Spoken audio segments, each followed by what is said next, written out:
Hey, welcome to Color Up. Did you know that casinos can expect to keep or hold nearly 16% of all craps players' money? That means for every $100 bet on the dice table, they're going to keep $16 of that. Now, how is that possible on a game that offers such great odds for the craps player? Let's find out. Here are some statistics from the UNLV Center for Gaming Research. Now this shows the hold percentage for table games. Now the hold is the portion of money that is gambled that the casino keeps. Take a look at this year so far, almost 16%. You can also see it's a little less for blackjack and quite a bit more for roulette. Now this graph shows how much casinos in Nevada have kept or held so far this year. This chart is shown in 1000s, which means you add 3 zeros to these numbers. Now through June, casinos have kept $7.2 billion, with most of that being slot money. But $2.3 billion is from table games. $2 billion, and we aren't even halfway through the year? Wow. Okay, so this isn't really a surprise that casinos make money, but let's get back to craps. Now, why are they making so much money off of craps players when the game offers so many great bets? How is the casino keeping 16% of all of the money bet? Now, I can think of a couple reasons. Dice also offers plenty of really bad bets. People play without proper bankroll. And a third way is people just don't know when to walk away. So first, let's take a look at the bets. Every bet on the craps table has a house edge. What this is the theoretical amount that the casino is going to hold, or the amount that they're going to keep. A pass line bet has a 1.4% house edge. So theoretically, over time, the casino should keep 1.4%, not 16%, 1.4. So if you put a $1,000 bet, theoretically, over time, you're going to lose about $14. But again, casinos are reporting 16%. So that means instead of $14, they're keeping $160 for every $1,000 that's bet there. Now an odds bet has a 0% house edge. They're not going to win money off that. Combined, the bet is well under 1%. The place bet on the 6 and 8, about 1.5%. 5 and 9, it's about 4%. The 4 and 10, if you buy those, it ranges, depending on the rules of the game, 2 to 5%. If these are real popular to make a lay bet against. If you lay against the 4 and 10, you're looking at between 2 and 3% house edge. Even the field bet, which is usually considered a sucker bet, here mine pays triple. The house edge is under 3%. If a lot of tables, they'll only pay double if the 2 or 12 rolls. Those are still only at 5.5% house edge.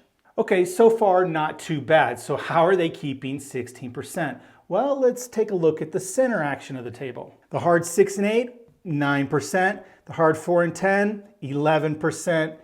Let's see, the 3 and 11, if you bet on those, 11%. The 2 and 12, about 14%.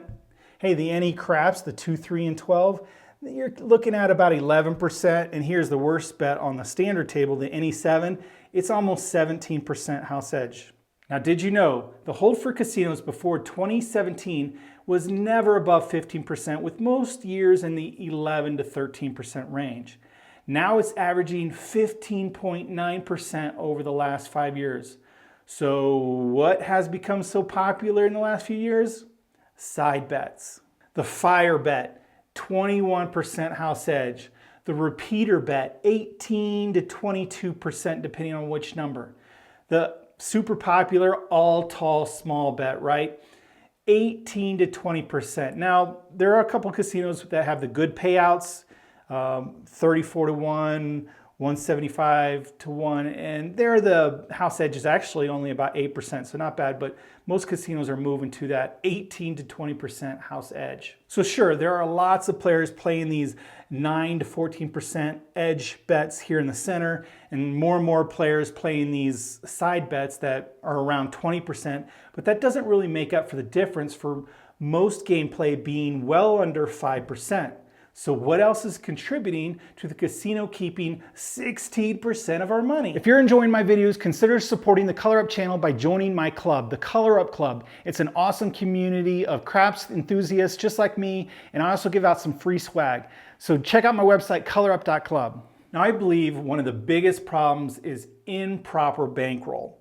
We're seeing a lot of $15, even $25 tables now since the pandemic, and players with $200, $300 at a $25 table, they just have no chance to withstand the variance of the game. You're going to lose all that $200, so the casino has a hold of 100% on this player. Think about it, a simple strategy, maybe a pass line, double odds, and we place the 6 and 8 at a $25 table. This is going to cost you $135 right here. That's for one shooter. You know, a typical player, new player, whatever, $200 is gone in the blink of an eye. You might need to see up to 10 shooters to withstand some of the ups and downs of this game, and that's almost $1,500 that you need for a proper bankroll. These dice are very unpredictable. You might have a decent roll followed by a couple of 0.7 outs in a row. You just never know. There's a lot of variance in this game. Now, people think that I play a ton because I have a craps channel here on YouTube. I don't. I can't. I'm just a middle-class working guy like most of you. I can't afford $500 to $1,000 every week to play, and I refuse to play unless I am properly bankrolled. Another problem I see in craps players, they don't know when to walk away. Let's look at a $1,000 player. If he gets up to, say, $1,500 and walks, the casino has a negative hold, right?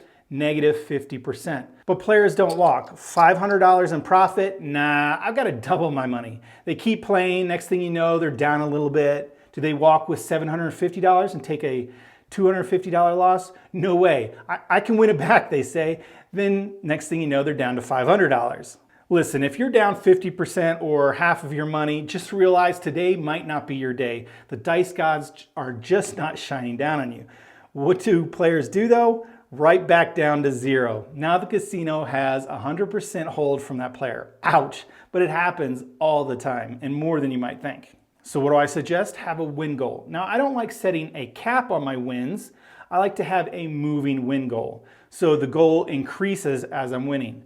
But if I'm up $500, you can bet I'm not leaving with less than a $200 profit, and I'm certainly not leaving with a loss for the day. How about setting a stop loss? Maybe that's once you get to a loss of 50% or half your money, it's time to leave the table. I tend to take the minimum amount to the table, so my stop loss is actually zero.